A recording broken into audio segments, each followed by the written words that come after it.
Hello everyone, आज के इस वीडियो में हम बात करने वाले हैं शेष शाही टेक्नोलॉजीज आईपीओ के बारे में। तो इस आईपीओ में जिन जिन का भी अलॉटमेंट लगा है तो उनके लिए आज का ये वीडियो काफी इंपॉर्टेंट है, क्योंकि कल के लिए लिस्टिंग डे स्ट्रेटेजी आपके लिए बताने वाले हैं। लेकिन लिस्टिंग से पहले ही इस आईपीओ का जीएमपी है जो क्रैश होता दिखाई दिया है। और साथ ही दोस्तों, कल लिस्टिंग के दिन में ही एक लॉट साइज पर इस जीएमपी के अनुसार कितने परसेंट के प्रीमियम या फिर कितने परसेंट के प्रॉफिट बन सकते हैं उनको ऊपर डिस्कस करेंगे। लेकिन दोस्तों, लिस्टिंग के टाइम पर आपको बड़े ओपन गेम से कैसे बचना है उसके ऊपर भी डिटेल से बात करने वाले हैं। तो आप जरूर वीडियो के अंत तक बने रहें। आज का ये वीडियो सभी अलॉटमेंट वालों के लिए स्पेशल रहने वाला है।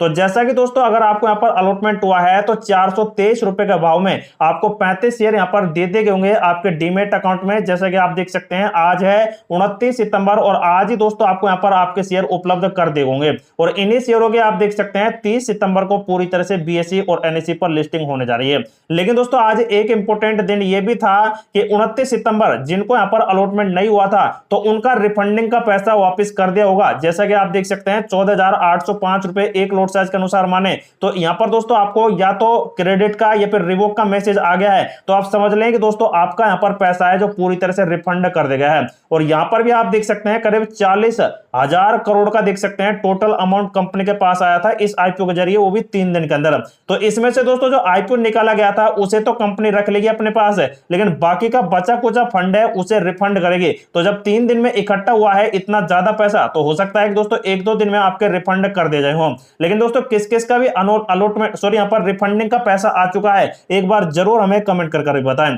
लेकिन दोस्तों, सबसे बड़ी बात यह है कि जब ये आईपीओ यहां पर लिस्ट करेगा बीएसई और एनएसई के ऊपर, मतलब कि कंपनी लिस्ट करेगी बीएसई एनएसई के ऊपर, तो उस टाइम लिस्टिंग डे स्ट्रेटेजी कैसे अपनाते हैं। तो सबसे पहले तो दोस्तों यहां पर कंपनी का बिजनेस मॉडल, उसके बाद है प्रॉफिट एंड लॉस का लिस्ट क्या चल रहा है, कंपनी का बैलेंस शीट क्या है। तो ये सभी बातें ध्यान में रखकर ही दोस्तों लिस्टिंग डे स्ट्रेटेजी अपनाई जाती है। तो सबसे पहले दोस्तों कंपनी का बिजनेस मॉडल देख लेते हैं। तो जैसा कि आप देख सकते हैं, कंपनी भारत में शीर्ष 2 भुगतान कार्ड निर्माताओं में से एक कंपनी है। मतलब कि दोस्तों टॉप कंपनियों में ये कंपनी गिनी जाती है जो यहाँ पर कार्ड भुगतान वाले हैं। और देख सकते हैं यहाँ पर जिनकी भारत में क्रेडिट और डेबिट कार्ड के जरिए करने वाली वित्तीय वर्ष 2025 में लगभग 32% की हिस्सेदारी दी है। तो दोस्तों, जो यहाँ क्रेडिट कार्ड और डेबिट कार्ड होते हैं जिनका आप रोज का यहाँ पर यूज लेते हैं, तो उन्हें दोस्तों ये कंपनी पूरे भारत के अंदर 32% उपस्थिति दे रही है। मतलब कि 32% दोस्तों इसी का यहाँ पर कार्ड चल रहा है पूरे इंडिया के अंदर। और इसने देख सकते हैं भारत के 12 सार्वजनिक क्षेत्र के बैंकों में से 10 और 11 लघु वित्तीय बैंकों में से 9, 21 निजी बैंकों में से 15 को यह सेवाएं अपनी प्रदान कर रही है। तो तकरीबन दोस्तों 29 बैंक हैं जिनकी देख सकते हैं मैंने कैटेगरी अभी बताई है। और इन 34 बैंकों को दोस्तों अपनी सेवाएं ये कंपनी प्रदान कर रही है, जो कि डेबिट और क्रेडिट कार्ड की वजह से है। और इसे देख सकते हैं इकोनॉमिक टाइम्स की तरफ से 2024 से 2021 से 2024 तक बीएफएसआई के साथ यहां पर देख सकते हैं 4 वर्षों में सबसे सर्वश्रेष्ठ तकनीकी ब्रांड के रूप में मान्यता प्राप्त की गई है।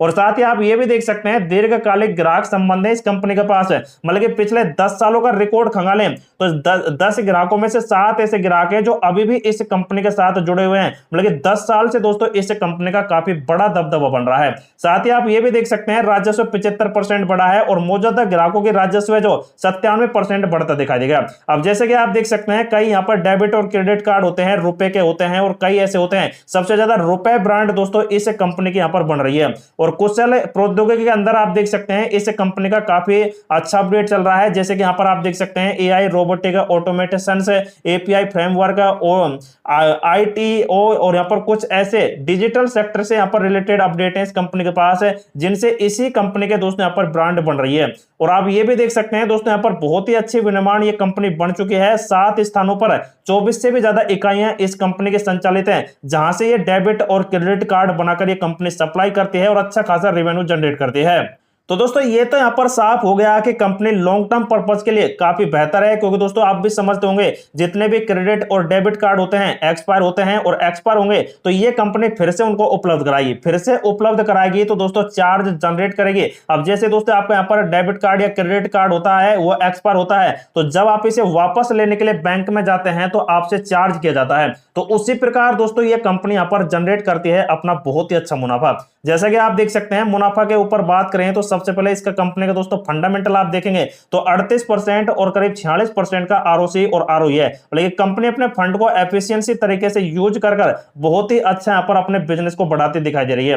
बिजनेस की बात ही कर रहे हैं तो आप देख सकते हैं यहाँ पर कंपनी का प्रॉफिट आफ्टर टैक्स है 11 करोड़ से लगभग 170 करोड़ के आसपास पहुंच गया है। मतलब कंपनी का ओपीएम रेट भी 12% से 19% है। तो कंपनी दोस्तों काफी अच्छा यहाँ पर कमा रही है। और बैलेंस शीट भी आप देखेंगे तो कंपनी पर कर्जा तो बढ़ रहा है, जैसे कि आप देख सकते हैं 142 करोड़ से 350 करोड़ का कर्ज हो गया। लेकिन सबसे अच्छी की बात यह भी है कि कंपनी का नेटवर्थ भी दोस्तों कर्जे के साथ बढ़ रहा है। तो कर्जे को ना देखकर दोस्तों नेटवर्थ को देखना चाहिए, क्योंकि कंपनी दोस्तों बहुत ही अच्छा यहाँ पर व्यापार खड़ा कर रही है। और कर्जा इसलिए बढ़ रहा है क्योंकि कंपनी अपने बिजनेस को बढ़ा रही है। ये दोस्तों कुछ ऐसे अपडेट थे इस कंपनी के जो लॉन्ग टर्म पर्पज के जो व्यू हैं तो उनके लिए दोस्तों यहाँ पर ये काफी अच्छा अपडेट रहेगा लॉन्ग टर्म वालों के लिए। लेकिन जो शॉर्ट टर्म वाले और मीडियम टर्म वाले हैं वो दोस्तों अपने फाइनेंशियल एडवाइजर से सलाह लेने के बाद इस कंपनी में अपना डिसाइड कर सकते हैं। लेकिन सबसे बड़ी बात आती है कि इसका जीएमपी किस प्रकार से वर्क कर रहा है और ऑपरेटर गेम से आपको कैसे यहां पर बचना है।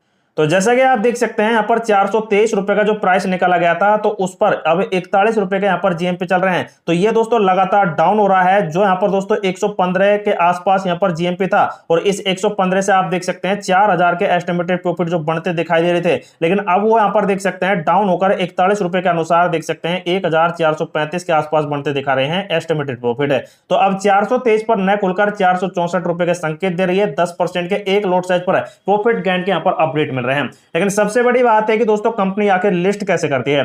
तो एक T+1 का नियम होता है, जिसमें दोस्तों कंपनी कल 9:30 बजे से और 10 बजे के बीच में दोस्तों अपना यहाँ पर ओपन करेगी, यहाँ पर दोस्तों बिड लगाने के लिए अपडेट है, लेकिन दोस्तों यहाँ पर ट्रेडिंग के लिए चालू कर देगी सेल बाय करने के लिए। अब जिन्होंने दोस्तों अलॉटमेंट पाया है तो वो तो यहाँ पर सेल कर एग्जिट करने की कोशिश करेंगे, लेकिन जिन्होंने अलॉटमेंट नहीं पाया है तो वो भी खरीदने की कोशिश करेंगे। तो अब 9:30 से और 10 मतलब कि आधे घंटे के बीच में सबसे ज्यादा जिस प्राइस पर सेल बाय होगा उसी प्राइस को कंपनी लॉक कर देगी और वहीं पर कंपनी लिस्ट कर जाएगी।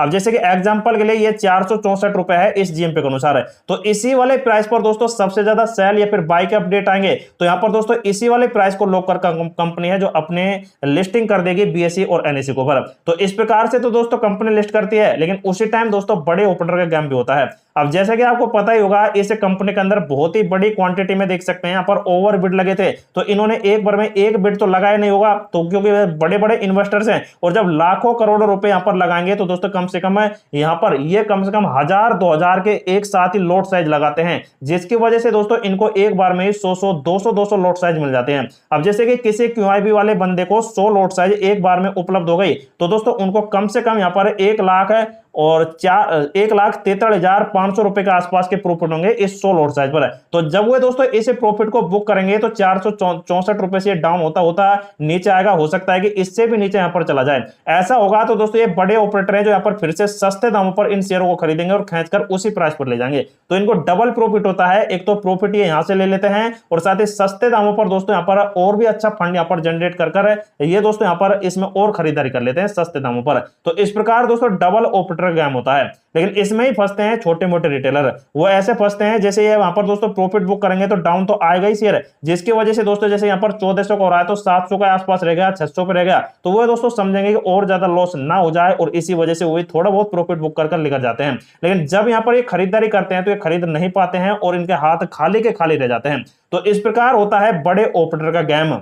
लेकिन दोस्तों ऐसा यहाँ पर यह भी यहाँ पर संभव नहीं है जो मैंने बताया है। हो सकता है कि दोस्तों 41 रुपए के बजाय 50 रुपए पर 60 रुपए पर यहाँ पर जीएमपी के साथ लिस्ट करते दिखाई जाए। हो सकता है कि 41 के बजाय दोस्तों 30-35 या फिर दोस्तों 30-20 रुपए पर यहाँ पर लिस्ट करते दिखाए। तो ये जीएमपी दोस्तों एकदम अनुमानित है, ये एग्जैक्ट बिल्कुल भी नहीं है। तो अब यहाँ पर दोस्तों कल का दिन ही बताएगा कि कंपनी कैसे लिस्ट वगैरह यहाँ पर करती है। तो जो यहाँ पर जिनको अलॉटमेंट नहीं हुआ है तो वो दोस्तों अपने फाइनेंशियल एडवाइजर से सलाह लेने के बाद इस कंपनी में अपने यहाँ पर डिसाइड कर सकते हैं कि क्या करना है।